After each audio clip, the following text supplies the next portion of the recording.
দেশও চাই না, এরকম মানুষও চাই না, এরকম দিয়েও চাই না।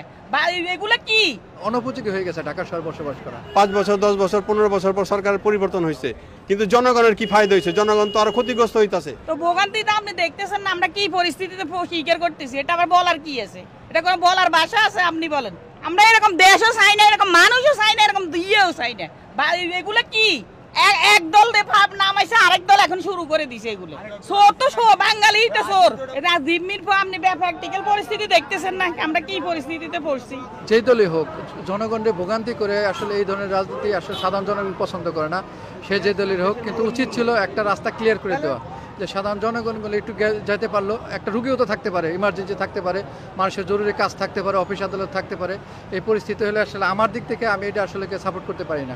একটা সাইড দিয়ে দেখ আন্দোলন, আজকের আন্দোলনটা তো রাস্তা অবরোধের না, সে একটা রায়ের ইস্যু আছে, রায়ের অপেক্ষায় থাকবে, রায় হয়ে যাবে, যেটা আদালত সিদ্ধান্ত দেবে সেটা মেনে নিতে হবে। অনুপযোগী হয়ে গেছে ঢাকা শহর বসবাস করা, এখানে খুব কষ্টদায়ক। মানুষের টাইম মেনটেন করতে পারতেছে না, মেনটেন করতে পারতেছে না, সব দিক দিয়ে আসলে খুব কষ্ট আমাদের। প্রতিটা জনগণের দিকে সরকারের কাছে রাজনৈতিক দল নেতাদের সাথে আমরা জিম্মি হয়ে গেছি।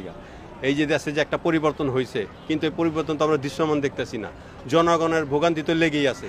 এখন আমরা জনগণ কিভাবে মুক্তি পাবো, এই জন্য আমরা পরিষ্কার একটা সরকার থেকে আমরা কি চাই, একটা পরিষ্কার একটা সরকারের সিদ্ধান্ত চাই, এবং জনগণের যাতে ভোগান্তি কমে। জনগণের কী লাভ হয়? সরকার পরিবর্তন হয়, 5 বছর 10 বছর 15 বছর পর সরকারের পরিবর্তন হয়েছে, কিন্তু জনগণের কি ফায়দা হয়েছে? জনগণ তো আরো ক্ষতিগ্রস্ত হইতাছে। ব্যবসা বাণিজ্য চাকরি, এই যে আমি রুগী নিয়ে গেছি পিজি হসপিটালে, এখনো মনে করেন আমরা এই যে জামে একটা গেছি এখন এই বাচ্চা তো কান্নাকাটি করতেছে। জ্যামটা হইতেছে রাজনীতিবিদদের যে আপনার নিয়মতান্ত্রিকভাবে যে আন্দোলন তারা করতে পারতেছে না। এইভাবে যদি তারা রাজনীতি করে তাহলে জনগণ তো তাদেরকে সাপোর্ট করবে না। আমরা অনেক ভোগান্তির ভিতরে আছি ভাই, যে রাস্তাঘাট বন্ধ, আমরা টিপ মারতে পারি না, যাত্রীগো সমস্যা, আর গরম বেশি, অতিরিক্ত গরমের ভিতরে ভাই এক জায়গায় বেশি বসেও থাকা যায় না। এই ঈদে জামা জুতো অ্যাক্সেসরিজের ডিসকাউন্ট। এখন এই মাত্র আমি কোনো কথা বলতে পারি না, কি কারণ আমরা হলো গরিব মানুষ, খেটে খাওয়া মানুষ। যেভাবে আমরা যে সরকারে আসুক, যে আমরা ভালো চালাবে আমাদেরকে, তাহলে আমাদের একটু পক্ষে সুবিধা হয়।